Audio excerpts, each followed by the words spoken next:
Hi, Founder fans. Jason here, and today's founder is Stephen Decatur, the Conqueror of the Barbary Pirates. Now, there is so much I could say about Stephen Decatur.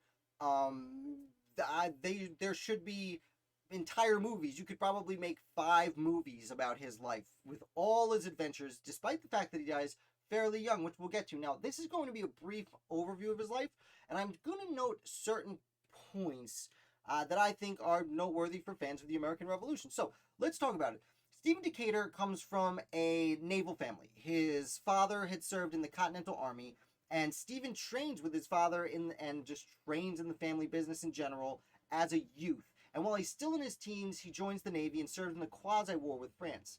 Now, again, as just a teenager, he establishes himself as one of the most reliable crewmen in the Continental Army. He becomes an officer. He ends up sailing off in the first Barbary War, which took place against North African pirates. Under the Jefferson administration, the several, what they called the Barbary states of North Africa, which today we basically consider Algeria, Tunisia, and I believe Morocco. Uh, the states there, they were taking American prisoners. They'd capture ships, hold them hostage, and ask for a ransom. And under the first few administrations, they were kind of paying those ransoms. And to Thomas Jefferson's credit, he said no more, and he sent a fleet. Among that was Stephen Decatur. Now, he wasn't leading ships yet, but he had already come from this very important family and had already started establishing himself as a very reliable leader of men. Then there was a ship that Decatur was not on called the Philadelphia, and the Philadelphia runs aground off the coast of Tripoli. Stephen is then given the task of overseeing a daring mission to either rescue the ship or destroy it. Now, the ship is run aground within view of the harbor of their opponent. And furthermore, a few people are on the ship that are not Americans. Many Americans were actually taken prisoner from the Philadelphia. So Decatur sails up. He has a few men who speak Arabic on the ship, talking nice and loud, trying to look like they're not going towards the Philadelphia. And at the last minute, they sail in nice and close. They jump on and board the ship. They take it no problem because there's only a handful of people on it. And they try and get it loose. And they can't get the Philadelphia free. So as the enemy sees this happening, they start approaching. Stephen Decatur actually burns the Philadelphia, gets on the ship, and they sail away back to the rest of the fleet. I've glossed over this endeavor to such a degree because by the time he even gets back to America, by the time he gets back to Europe, his name has now spread far and wide, and he's become famous for his heroics that day. In fact, when word gets back to America, he is named captain, retroactive to the day that he burned the Philadelphia. And he is at just 25 years and 1 month old, the youngest person still to this day in the history of the United States to be named captain in the United States Navy. And that's just the beginning of his career. He's, again, 25 years old. Basically a child. Sorry for those of you watching who are younger than 25. You're grown-ups. It's great. But he continues with heroics throughout this time. When they go back in the battle of, they continue to attack the pirates in and around Tripoli. And in fact, that's where we get the term "on the shores of Tripoli." Comes from, sorry for my terrible rendition, comes from these attacks. Unfortunately for Decatur, one of his brothers is actually wounded during the First Barbary War. Before he dies, his brother had jumped on a ship that looked like it was surrendering, and then they stabbed him. And this treachery is brought to Stephen almost immediately. He jumps on another gunboat, goes off. Him and I think it was 8 other guys, might have been 6 other guys, are outnumbered like 4-1 or something crazy like that. They jump on this other ship, and despite being outnumbered, the way they take formation with swords, they are able to annihilate all the other guys in revenge for his brother's garbage attack. He then goes back. He's able to spend the last few hours of his brother's life with him, and then he passes away. But again, another heroic moment that gets back to the United States. So this guy's over in the Mediterranean, just building this gigantic reputation during the first few years of the Thomas Jefferson administration. They come back. After that war, he ends up helping to build several ships. Quickly gets appointed as a commodore, one of the youngest people to ever be a commodore in the American Navy. And then eventually the War of 1812 breaks out. Now, I'm not going to go in too deep on the whole War of 1812. Again, he has tons of heroic acts, although much of the famous battles of the War of 1812, when it comes to the Navy, are on the Great Lakes. He's generally on the Atlantic. And during this time, he actually gets cornered in New London, Connecticut, on the Thames River in Connecticut. The British chase him down. He goes and hides up there, and they blockade him into New London. And he has a small fleet of ships with him at this point. He's blockaded in for a few months, and then he decides to try and run the blockade. And he goes out, and the British know he's coming and chase him right back in. Now, it is questionable how the British knew he was coming. It's actually questionable if they even did know he was coming. But some people say Stephen saw him himself, but it seems that certain members of his crew came to him and said that while they were trying to run the British blockade, there were blue lights on the shore of New London. And the accusation was that there were actually Americans in Connecticut who were signaling the British to say, hey, Stephen's coming, Decatur's trying to run your blockade. And Decatur writes a letter to the Secretary of the Navy that ends up getting published in several papers saying just that. Now, I'll remind you, this is a time where many people, especially in New England, but the Federalist Party was not doing so great politically. They held almost no positions except in state governments, primarily in New England. The Federalists did not like the War of 1812. They didn't want to be fighting in it. So the accusation was that there were actually Federalists in Connecticut that wanted to see the Americans lose the war so that they could possibly, 1,000 things, just do a lot of things wrong. Probably this was not happening, but that accusation was really important because it was followed up shortly thereafter by the Hartford Convention, which also was accused of trying to cede New England from the United States. And although we very rarely hear the term blue lights, and actually when I was writing about Decatur, I was going to just write the article about the blue lights, and then I realized, I never wrote about Decatur at all, so I got to cover his whole life. And it probably could have been 2 weeks worth of articles because his story keeps going. We're like halfway done here.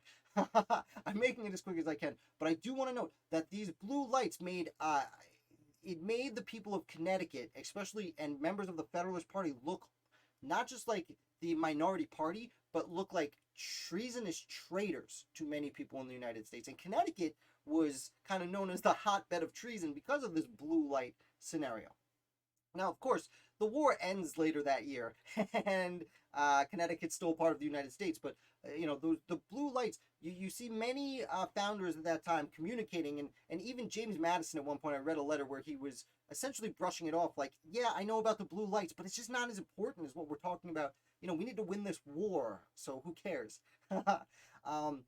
Now, time goes by. A few years after the War of 1812 ends, well, we got Stephen Decatur here, who's got to go fight another war. And this war is known as the Second Barbary War. It's sent back to the Mediterranean. Again, these Barbary pirates in North Africa are capturing American ships, keeping American sailors hostage. And it's not just American warships. They're actually like American just merchant vessels. So they're just capturing Americans and other nations. It's not just America, but America seems kind of an easy target, being such a young country with such a small navy. Well, at this point, Commodore Decatur is in charge of, not in charge of the whole operation, but in charge of the main thrust of the operation. He sails into the Mediterranean. He conquers the biggest of the ships. This time it's more Algeria than Tunisia, but he conquers the biggest, most powerful Barbary ships, and then basically sails into Algeria and says, I've got your ships, come deal with me. And the war, for it lasts longer than this, but the heart of the war is essentially 2 days. He just sails in, takes all the ships, sails to Algeria, and says, here's the deal, take it. And the Bey of Algeria gives in to almost all his demands. And by the time he gets back to the United States, Stephen Decatur has been now dubbed Conqueror of the Barbary Pirates because his heroics in the First Barbary War and his leadership in the Second Barbary War. And it is really essentially the last time we're done fighting in Africa until World War II breaks out, and that's more of a Hitler thing. But that's also not part of this channel. So go somewhere else for your World War II history. It's fun. Not what we're doing here, though. Now, Stephen Decatur gets back to the United States, and he's still only 41 years old. I've been talking for quite some time now, and Stephen Decatur is still only 41 years old. He's basically my age. And that's when tragedy strikes. You see, back in 1807, the Second Barbary War was in 1815, 1816. A decade earlier than that, there had been something called the Chesapeake-Leopold Affair, which we've talked about before, and there was another Commodore in the Army, James Barron, who, just to get through it really quick, had a new ship called the Chesapeake, which Stephen Decatur helped build, and he went out, and the British tried to impress people on the ship, and James Barron did not do a good job, and several people were taken from his ship, and he was embarrassed by this, and Barron was given a court-martial, and one of the people on the court-martial was a younger man named Stephen Decatur. The court-martial basically bans him. I forget how long he was banned, but like Barron was a Commodore and he was not allowed to be a part of the Navy for I think it was 5 years. And then he goes and he comes back and joins the Navy again as a Commodore. He never really forgives Decatur for this because they had actually been worked closely together, and for a little bit, Decatur actually looked to Barron as a role model, for lack of a better term.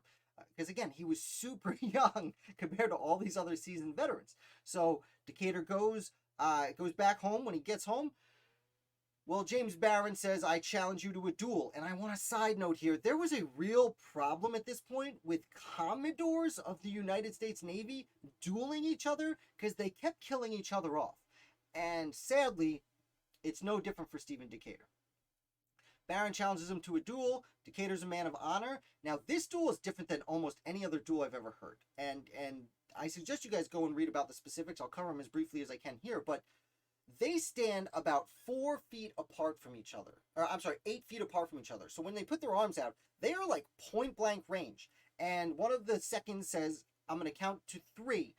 You can fire after I say 1, but not after I say 3. So you have between 1 and 3 to fire. And they're standing right there. He says 1, bow. They both shoot, and they both go right down. Now, they're grabbing their sides. They're screaming in pain. Decatur pretty much knows it's over. He gets gently put on a cart. And as he's getting put on a cart, Decatur basically says, I forgive you. Oh, Decatur, I forgive you. You're a great man," or something along those lines. And Decatur just says, "Farewell, Barron. Farewell, farewell." Gets put on a thing. Gets brought to a house and spends the rest of the day in writhing pain, where apparently he said, "I know not that a man could suffer such pain." And he dies later that night, again, at just 41 years old. Now, I just want to reiterate, what I just told you is the most brief version you are ever going to get of Stephen Decatur's life, although I did spend a little bit of time on the blue lights because that's what I was reading about most this week. I really hope you enjoyed this video. I recommend you go look up Stephen Decatur. He's a fascinating character, from the Quasi-War with France all the way through the Second Barbary War. Just arguably one of, if not the most important naval hero in American history, despite the fact that his name is not very well known. So again, I really encourage you to look up a little bit more of Stephen Decatur. I also encourage you to hit like and subscribe because I know you enjoyed this video if you've watched this far. And I give you American Revolution several days a week. No World War II though, like I said before, but I will give you American Revolution. So thank you for watching. Like I said, hit like and subscribe for a new founder every single day.